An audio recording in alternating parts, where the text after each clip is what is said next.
రాష్ట్రంలో ఆరోగ్యశ్రీ నిలిచిపోలేదని మంత్రి సత్యకుమార్ తెలిపారు. ఆరోగ్యశ్రీ నిలిచిపోయిందనడంలో వాస్తవం లేదన్న ఆయన కేవలం పేరు మాత్రమే మారిందని స్పష్టం చేశారు. శుక్రవారం అసెంబ్లీలో ఆరోగ్యశ్రీపై చర్చలో ఎమ్మెల్యే నజీర్ అహ్మద్ మాట్లాడుతూ గత ప్రభుత్వం ఆరోగ్యశ్రీ పేరుతో ప్రైవేట్ ఆసుపత్రులకు ప్రజల సొమ్మును దారాదత్తం చేసిందని ఆరోపించారు. దీనిపై మంత్రి మాట్లాడుతూ ఆరోగ్యశ్రీని ఎన్టీఆర్ వైద్య సేవగా మార్చామని, కూటమి ప్రభుత్వం అధికారంలోకి వచ్చాక దాని కింద 457 కోట్ల చెల్లింపులు చేసిందని వెల్లడించారు. ఎన్టీఆర్ వైద్య సేవతో 13.42 లక్షల మంది దీనివల్ల లబ్ధి పొందారని ఆయన వివరించారు. ఎన్టీఆర్ వైద్య సేవతోనే బ్రాండింగ్ జరుగుతుందని పేర్కొన్నారు.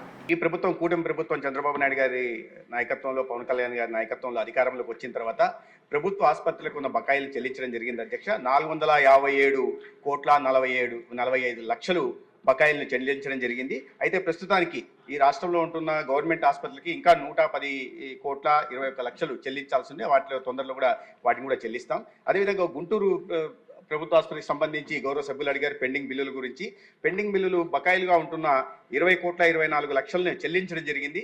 ఇప్పుడు బకాయిలు ఉన్నది 4 కోట్ల 9 లక్షలు బకాయిలు ఉన్నాయి. వాటిని కూడా తొందరలోనే చెల్లిస్తాం. అధ్యక్ష, ఈ చిన్న విషయానికి సంబంధించిన నేను ఒక చిన్న క్లారిఫికేషన్ ఇవ్వాలి. ఎందుకంటే రాష్ట్రంలో ఆరోగ్యశ్రీ సేవలు నిలిచిపోయాయని చెప్పి పూర్తిగా ఈ రకంగా నిలిచిపోయిన ఆరోగ్యశ్రీ సేవలు, అదేవిధంగా ఆరోగ్యశ్రీ రద్దు చేసి ప్రజలకు మరణ శాసనం రాసిన చంద్రబాబు అని కొన్ని పత్రికల్లో, కొన్ని ఛానళ్లలో బురద జల్లే ప్రయత్నం చేస్తున్నారు. అధ్యక్ష, ఆరోగ్యశ్రీ అనేది నిలిచిపోలేదు. అధ్యక్ష, కూటమి ప్రభుత్వం అధికారంలోకి వచ్చిన తర్వాత పేరు మాత్రమే మారింది. దానికి ఎన్టీఆర్ వైద్య సేవ కూడా పేరు మార్చడం జరిగింది. అయితే దీంట్లో సేవల్లో ఎక్కడ కూడా అంతరాయం కలగలేదు. గౌరవ సభ్యులకు దృష్టి కూడా నేను తీసుకురాదలుచుకున్నాను.